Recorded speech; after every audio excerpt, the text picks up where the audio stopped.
Hey everyone, welcome back to another daily recap of the 2025 British Chess Championship happening in Liverpool. Today was round 7 and now the tournament is getting really intense with only 3 more games left. Well, actually after this round it's 2 more games. But so today I was paired against a very talented English junior, Jude Shearsby, who has a rating of close to 2300. He's a candidate master as well. Trisha played with him in the 2020, so this is 2025, so 2023 British Championships, which was held in Hull. And that time he was, I think, about 1900, so his rise is quite meteoric. So definitely I was really looking forward to this game and to be a bit cautious because I think Jude had some nice wins in this tournament. He won against International Master Brandon Clark. So I was definitely trying to not be overconfident at all. And also from my yesterday's loss, I was really wanted to come back. So it was really important for me to kind of score. But we'll see if I score or not. I won't reveal it. So let's get into the game. All right, now we're on the board. So I start with d4, and if you noticed, I got a double white. So yesterday I was playing with white pieces against Gawain, and today I'm also playing white. So this was kind of a relief. So Jude was a King's Indian player. So it was kind of nice to kind of recycle my prep against Gawain. However, I decided not to kind of repeat because it might be too obvious for him. So therefore I went for this very interesting line. I went for bishop e2, and then we reached a very crazy position. So this is all opening theory. It's kind of reached a symmetrical Benoni structure, but then he had this insane rook moves. But this is all kind of normal. But things kind of started to kind of crack up when he played b5. This was kind of a hasty decision, but what can black really do here? I think black should have played knight e4, and generally knight e4 has to be played at some point in this position because black's main thing is that he has less space. And what's the rule when a player has less space? Exchange pieces, so that within the less space your pieces can roam around a bit more freely. And this is opposite from white side. White has more space, and how to understand space, that's a very complex topic, and I would really suggest you to study a chapter from Gelfand's masterpiece book, Positional Decision Making in Chess, I think, where there's a particular chapter where he explains what is space advantage and how it could be easily misunderstood. But anyways, here we could agree that white has space advantage when you have this pawn on d5 compared to black's central d pawn. So white would try to avoid piece exchanges, but as you'll see in the game, I managed to keep all of my minor pieces, and that really helped me to I won't tell the result, but to get a really better position. All right, so I went queen d2 and b5. So this was a bit of a desperation. It's very typical. I'm not blaming Jude for this. I think it is really important to kind of complicate things here, because if black doesn't do much, then white will have an easier position and slowly kind of squeeze in. So knight e4 was recommended, but after this, bishop b7, here I took the opportunity. And now you will notice I was on 1 hour at this moment, but for my next move, I took an insane half an hour. I'll tell you why. So ideally I wanted to avoid knight e4, but at the same time, I didn't want to kind of make this pawn a bit weak. So the initial idea was something like rook d1, kind of getting my last piece into the game. But always knight e4 was a bit annoying, especially after takes, and then the rook might swing over to b4. There could be pawn a6, and the typical Benko gambit style compensation.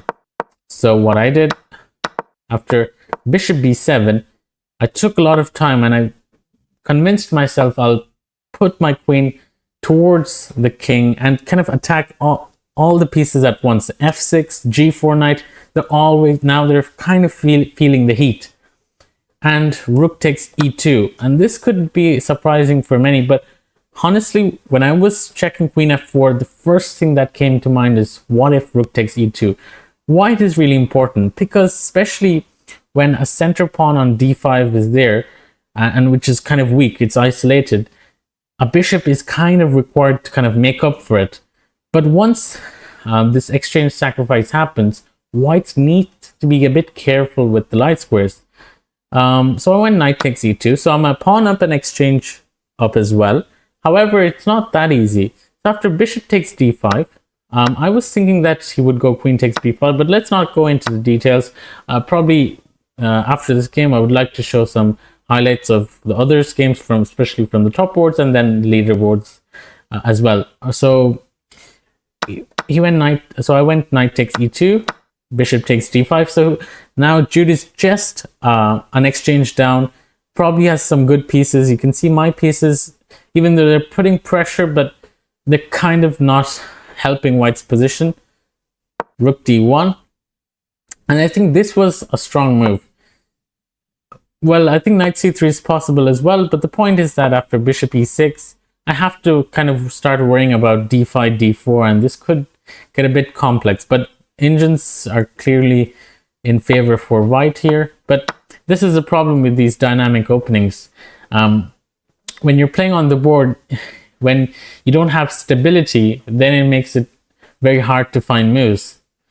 So after bishop takes d5, I went rook d1. So kind of putting pressure on d5 and kind of threatening rook takes d5, which makes the knight move, and then the g4 knight hangs. So that was my idea. So I'll take here and then followed by taking here. So he went bishop e6 to protect it at the cost of giving up the pawn, which is sad because there isn't a nice way to do it. Rook e8 was an interesting variation I was thinking, where now his kind of idea is to play rook e4, but I can simply play knight c3 now. And again, the problem still is the same. How would you kind of protect these at the same time? So what happened was bishop e6 takes, queen e8, and after a few moves I was clearly winning. I was kind of pushing my pawns, and then we were reaching time control. Well, there's still 13 moves, and then it was over and I won the game. So that was a nice game. I think this is my first game which I didn't reach time control. Probably, yeah, my second game and this game is round 7. Both of them didn't reach the time control, so move 40, and which is a nice thing. And I think especially after a loss like yesterday was something I really needed. So I'm happy that I'm back in form. So we'll see how things go in the next round. But let's see the top boards results, and then we'll see the leaderboards as well. So moving to the first board game. So here are the top results of round 7. So on the first board, Grandmaster Michael Adams versus Grandmaster Daniel Fernandez. This was a critical match because Mickey was on a half-point lead, and this white piece game was really important. And in this very moment, so throughout the game, it was kind of equalish, but Mickey was the one always pressing. But at this point, I think this was the height of an advantage. Here, Michael should have just taken on f6, king takes f6 and c4, and this is, engines are claiming it's +4. Obviously, both were kind of unsure, I guess, but this is clearly winning for white. The problem is after king takes c4, not only this pawn is very lethal, but also the king c5, king b6 idea could be very annoying. And also the bishop, since the pawn is on h3, it's easily defendable with bishop g4. I think this was a huge opportunity for Michael to kind of secure his lead even further, but I guess it happens. So it was on move 47. What happened was then, as you can see on the engine as well, here, I'll just go to moves. They kind of repeated and they agreed for a draw. And it's insane that, well, I wouldn't say insane, but Daniel figured it out and he stopped the rook trade, and that was really important.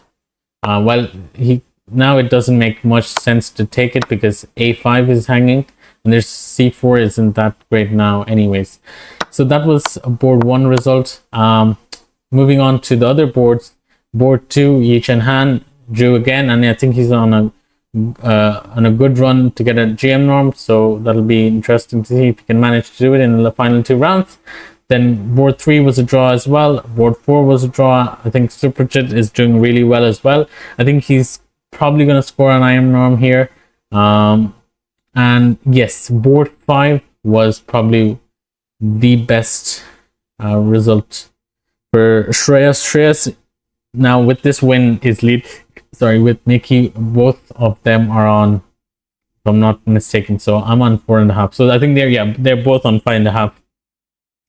So yeah, this is a really important win for Shreyas. And Shreyas, I think, showcased some really nice skills in his queen side, queenless middle game positions. And here it looks like actually after Matthew had taken a lot of time in the opening, and I think Shreyas showed some really impressive prep in Matthew's English. And Matthew is known for his great English opening prep.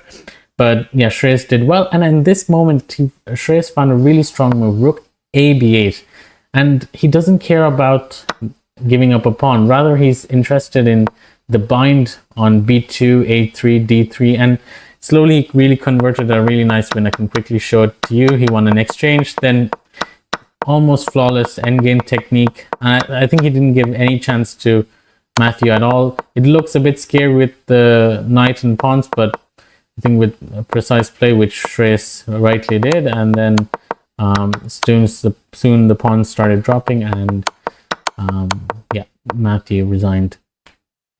So what does these results mean? So let's see the standings now. So if we see the standings, Mickey on 5.5, Shreyas 5.5, then just after them there's a pack of 1, 2, 3, 4, 5, 6, 7, 8, 9, 10, 11, 12, 13. So the 13 people half a point behind the leaders, and I think there are countless people on 4.5, including me. Yeah, there's tons of people. Where am I? So I'm currently on 23 rank. So 2 more rounds, guys. And okay, let's see the tomorrow's pairings as well. So the pairings for tomorrow are as follows. So it's the important heavyweight matchup between Gawain Jones with the white pieces against Mickey Adams. Then we have Stewart against Shreyas. So you can see both of the leaders are playing with the black pieces, and this is going to be a crucial test for both of them. Can they get a draw and be solid and kind of maintain it? Or if any of them win with the black pieces, I think they're pretty much guaranteed the championship, because with this win, they can go into the tournament on the final day with a draw, and then that would at least ensure them a playoff, if not the crown itself. So these 2 games will be really worth watching. Then coming up is board 3, Siva versus Nikita. That'll be an interesting matchup. So my predictions, I think Gawain and Mickey Adams, I think Gawain is going to go all out. I mean, it's his final white pieces game, so I don't think he would play safe. I think he'll go all out, and if it works, it works. If it doesn't, it just doesn't. Stewart, that'll be an interesting one. Well, Shreyas is in quite a form, but Stewart is very resilient as well. It's hard to say, but I think Shreyas might be able to win. That's my guess, but I could be unpopular opinion, but let's see. So I think Gawain might win, or there won't be a draw on board 1 for sure, I think. And board 2, there could be a draw, or Shreyas might win. And then we have Siva versus Nikita. I'm not sure. Nikita has been very solid throughout this tournament. I think he is hoping for a playoff. Well, that's just my opinion, but I think he's not risking anything too much. So, and Siva has been showing some great prep as well. So, that'll be interesting. I think it's going to be a draw. Then we have board 4, Peter Robertson versus Amit Gassi. Hard to say. I think these pairings are closely contested, so it's hard to say. and so as Fernandez Richard pairs. Yeah, we have Super Tit, who's on a good track for his IM norm. And then we have this clash of two talents as well. We have Messi and Yichen.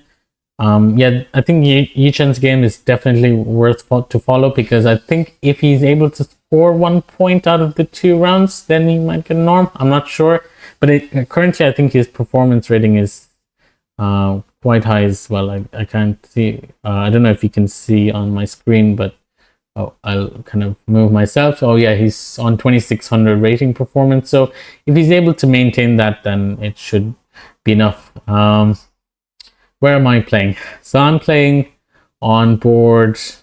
Oh my god, did I miss myself? Oh, so I'm playing on board 13. So I'm almost there, guys. So wish me luck tomorrow. So I'm playing with Henry Adams. I've never heard of his name before.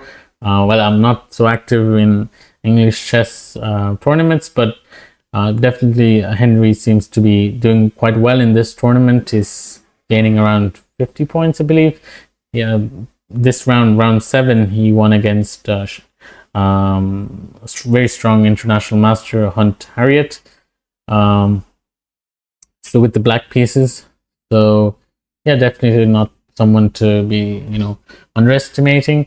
So we'll see how things go. Thanks again for following my daily recaps. And by the way, I was very honored to join Danny Garmelli and Nick Pert. Well, Nick Pert at the commentary. So if you didn't know, guys, there's a live commentary happening every day since the round starts till probably like the last set of games in the championship section only, I think. Yes.